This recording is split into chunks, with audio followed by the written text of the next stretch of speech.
Hi, this is Coralla at CorallaFicklin.com, WelcomeNetwork.com.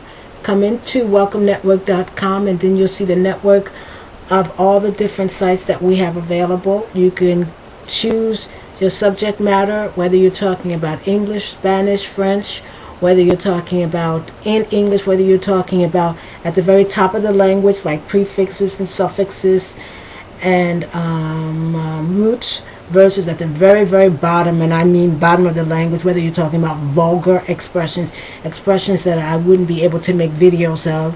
You can come in and download the cards, and normally where you go to download is at either iStudyCards.com, iStudyGuides.com, or anywhere, INIWHERE, anywhere.com. And if you want to look at any of my writings, you can go to Pedians, PEDIANS.com.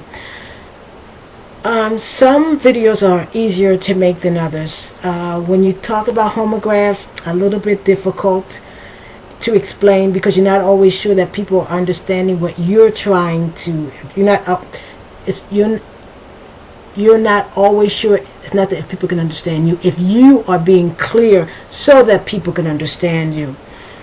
A video that I've been resisting to make, besides like affixes, which I'm going to make a whole series on, homographs I'm going to make a whole series on, because I'm going to take my time to make these particular videos.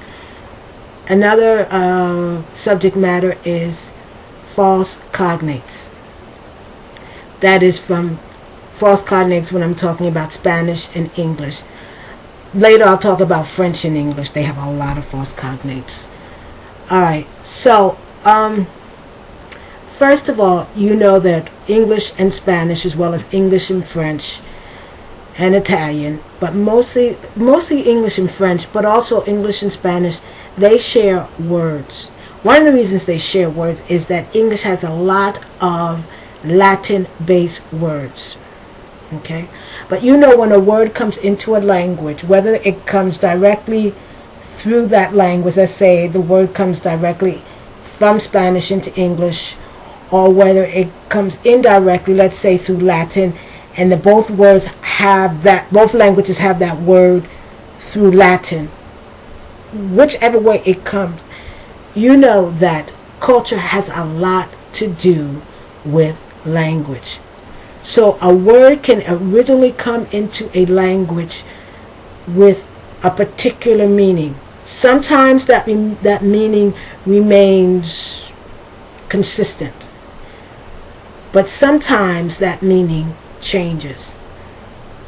Now when I'm talking about cognates, there's a number of different kinds of cognates. They're true cognates, okay? That is words that look similar in Spanish and English or French and English, and they are similar, and they do basically mean the same thing. Okay, those are not a problem, because if you see a word that looks like Spanish and it has the same meaning in Spanish and English, well, that's a bonus. It can help you to understand something, especially when you're in the beginning parts of learning a language. I call those type of cognates like handles to help you find your way in the dark, okay? Or like little candles, they help you find your way in the dark. But there's a problem. There are other kind of cognates. Now I call them artificial cognates, but you know, even those aren't too much of a hassle or too much of a problem. Not too much of a problem. The reason that they're not too much, because they totally mean different things. They don't even come into the language the same way. One example would be PAN. Now, English has PAN and English has PAN. In Spanish, it's pan, PAN. In English, it's pan, PAN. They didn't come into the language the same way. They don't have the same meaning at all. So you won't see them in the same context at all. I call those artificial cognates because they look the same, but Another artificial cognate would be L and L. On the East Coast, you have an L, and an L is like a train. Where in Spanish, L is the. Okay. El coche, for example. Okay. Or another example would be la and la. Okay. El, once again, is an article, a definite article like el. And la means, for example, la mujer. Okay. Or la. Can't think of an example. But, for example, la mujer or la niña. Alright. Where in English we have the word la. For example, you go la-di-da, la-la. Okay? They don't mean the same thing at all. Or another example would be a. Now, in Spanish, you use a lot. But a in Spanish has nothing to do with a or a in English. Because the a in English, for example, a car, a dog, would be translated as un or una. No? Una mujer, una niña, una mesa, una casa, no? Un coche. So, a goal and gold. Goal is gold, right? In soccer, versus gold is oro, okay? Or ropa and rope. They don't mean the same thing. You wouldn't see them together, all right?